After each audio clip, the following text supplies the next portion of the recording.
তো good morning guys. Day ওয়ানের শুরুতে দেখি উঠতে না উঠতে হয়ে গেছে গন্ডগোল। উঠে দেখি বাজে প্রায় 9টার কাছাকাছি প্রায়, আর অ্যালার্ম 3টে কখন বেজে পেরিয়ে গেছে আমি নিজেও বুঝতে পারিনি। তো ছাদে এসে দেখি রোদ একদম ঝলমল করছে। তো ডে ওয়ানটা এরকম হবে ভাবিনি। তো যাই হোক, কিছু করার নেই। তো জীবনে এই 3টে জিনিস মেনে চলতে হবে। প্রথমে দুটো আমি জানি না, আর 3 নম্বর হচ্ছে যেটা হয়ে গেছে সেটা ভেবে আর লাভ নেই। কাল থেকে টোটালি ডিসিপ্লিনে থাকতে হবে, এটা মাথায় রেখে। আমার সাথে এও ছাদে এসে রোদ পোয়াচ্ছে। তো ওয়েট গেইন বলো বা ওয়েট লস, জল তো লাগবেই, তো জলটা খেয়ে নিলাম খালি পেটেই। তো ফ্রেশ হয়ে এই রইল টিফিনের খাবার, আর দুটো রুটি আর আলুর তরকারি সম্পূর্ণ ঘরের। তো টিফিন ছেড়ে বসে গেলাম পড়তে। তো পড়ার শেষে দেখি প্রায় দুপুর 1টা মতন বেজে গেছে। তো একটু বাগান দিয়ে ঘুরে দিয়ে চলে গেলাম সোজা একদম স্নানে। স্নান সেরে সোজা এলাম ছাদে। ছাদে এসে দেখি সূর্য প্রায় মাথার উপরে উঠে গেছে একদম। আর এই আমার দুপুরের খাবার, ভাত, সজনে ডাঁটার তরকারি আর বাঁধাকপি ভাজা। তো দাড়ি চুলকাতে চুলকাতে ভাবলাম একটু ঘুমিয়ে নিই, কেন কি রাতে এডিটিং প্লাস পড়াশোনা দুটোই আছে, তো একটু রাত জাগতেই হবে। তো ঘুমিয়ে পড়লাম।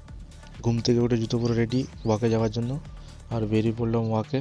এই 90 ডেজের চ্যালেঞ্জের মধ্যে আমার সবথেকে বড় অসুবিধা হয়ে দাঁড়িয়েছে আমার হাঁটু, কারণ কি হাঁটুতে আগের থেকে বহুত চোট আছে, যার জন্য আমি দৌড়াতে পারি না। তাছাড়াও হয়তো তোমরা জানো না, আমার ওয়েট ওভার ওয়েট 103 কিলো প্রায়। এই ওয়েট নিয়ে যদি দৌড়াই তো হাঁটু এমনি চোট হয়ে যাবে। তো নেহরু স্টেডিয়াম থেকে আবার রিটার্ন বাড়ির দিকে।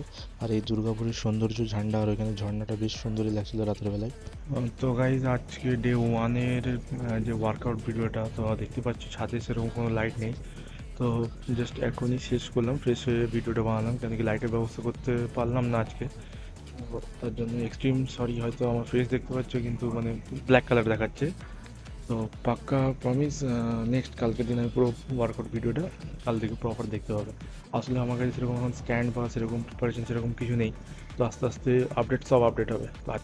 তো রাতের খাবার ছিল চিকেন আর ভাত, আর খেয়ে পরে আবার পড়তে বসে গেল। পাশেই জলের বোতলটা রেখেছিলাম, কেন এটা খেলেই আমার 4 লিটার জলের পুরো একদম কমপ্লিট। তো পড়া এবং এডিটিং করে দেখি রাত 1টা প্রায় বেজে এসেছে। তো ভাবছি বডি কন্ডিশনটা একবার ওটাও ভিডিও করে নিই একটা। তো ভিডিওটা করতে অনেকটাই লজ্জা লাগছিলো, এরকম তুলতুলে ভুঁড়ি নিয়ে। তো শুরুতে বলেছিলাম যা হয় একদম চোখের সামনে, তো এটা ট্রান্সফরমেশন করেই ছাড়বো। তো জলও শেষ আর সব ডে ওয়ান কমপ্লিট। চলো, গুড নাইট, টাটা।